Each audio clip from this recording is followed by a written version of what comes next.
When I did my knee, it was a kind of a strange one because nothing really happened in terms of being in contact. It was like a non-contact kind of injury. The ref stopped the play, so I carried on playing, not realising the ref was stopped the play. So carried on going. There was a player in front of me, so I tried to step him, and as soon as I stepped, my knee just buckled. My knee just went. So wasn't sure what it was. Carried on for about 10-15 minutes. Took another ball in.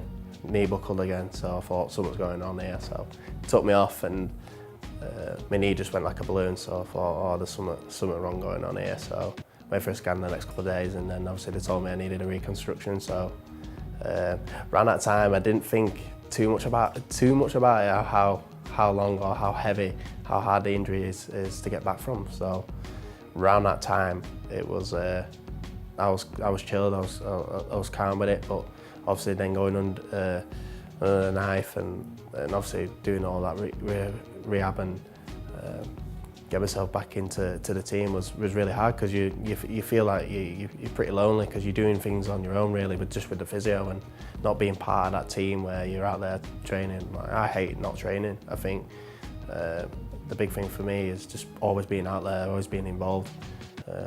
And to not do that for like 5.5–6 months was pretty hard to take. Yeah, massively. I think in terms of there's other players as well that have been through that as well at a young age. Stevie Ward, for example, he's had 2 knee, shoulder reconstructions, knee reconstruction as well. And when he was doing his shoulders, he was probably like 19, 20 at the time. And he did his knee when he was about 22, so he's had the forefront of injuries. He's an example of how well he can get back into sport and into rugby league as well. So for me, it does make a massive impact being out for so long.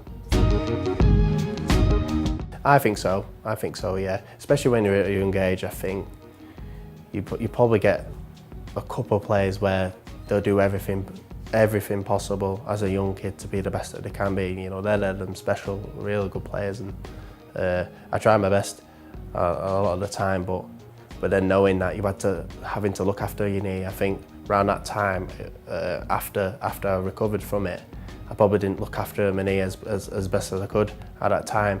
But then realising I had to do it more was when I kept getting them little niggles and being out and getting like a clean out. After I had a clean out like the year after I did my knee, so that made me realise that I had to do something about it to make sure it's okay. And you know, touch wood, it's been pretty successful.